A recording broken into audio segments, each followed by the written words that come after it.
In 1976, thousands of black students in Soweto risked their lives to protect an education system built to keep them subordinate. Their march would ignite one of the most important turning points in South Africa's long struggle against apartheid, a system of racial dictatorship that ruled for nearly half a century. In this episode of Movement, we'll explore how the Soweto Uprising began, why it mattered, and how it helped accelerate the fall of apartheid itself.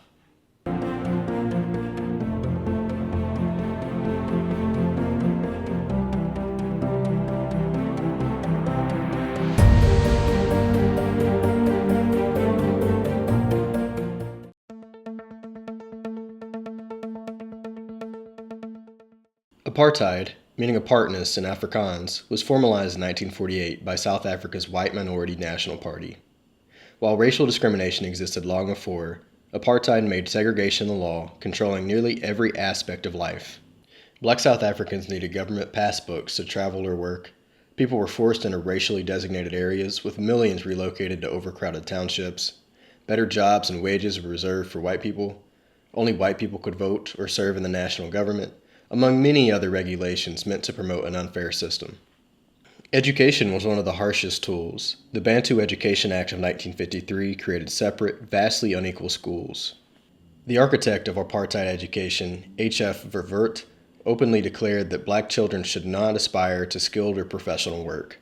By the 1970s, classrooms for black students were dangerously overcrowded, teachers were undertrained, and resources were deliberately restricted.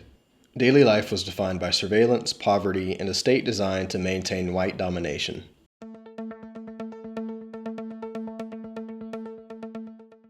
Tensions escalated when the government mandated that core subjects, math, science, geography, be taught in Afrikaans, the language of the apartheid state. Many students barely spoke it. Teachers resisted, parents protested. In Soweto, student leaders from the South African Students Movement organized a peaceful march for June 16, 1976, planning to rally against the Afrikaans decree. Thousands marched. They sang freedom songs. They carried hand-painted signs. They were unarmed. Police confronted them, blocking the road. Then officers fired tear gas. Moments later, they opened live gunfire. 13-year-old Hector Pieterson was shot and killed, his lifeless body captured in the iconic photograph that reverberated around the world.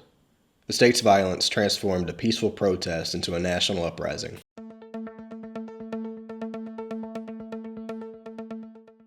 Youth in other townships joined in solidarity. By the end of 1976, hundreds were killed and thousands arrested, but the resistance continued. The Soweto Uprising exposed apartheid brutality to the world. Countries intensified economic sanctions, cultural boycotts, and divestment campaigns. The United Nations condemned the regime. Universities across Europe and the United States launched anti-apartheid movements, pressuring corporations to cut ties. Thousands of young people fled South Africa to join the African National Congress and other liberation movements. Many received political and military training in neighboring countries. The uprising effectively restocked the anti-apartheid struggle with a new generation of leaders.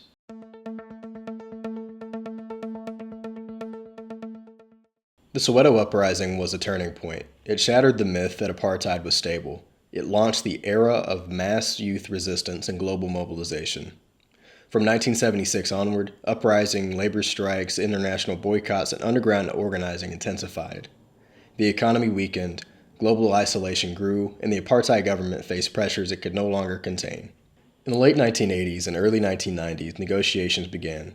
Nelson Mandela was released from prison in 1990, apartheid laws were repealed, and in 1994, South Africa held its first democratic election, bringing Mandela and the African National Congress to power. June 16th is now Youth Day, honoring the courage of the students who helped ignite the final decades of resistance. The Soweto Uprising shows how young people can spark seismic change. It reveals the power of collective action, especially when ordinary people stand together against systems designed to silence them. From Soweto to movements today, the lesson remains clear. Justice moves forward when people refuse to accept the world as it is and dare to imagine what it could be. The Soweto Uprising demonstrates the power of youth energy in the face of unjust systems. To learn more about movements and the conditions that sparked them, like this video and subscribe to the Aspirations Network channel.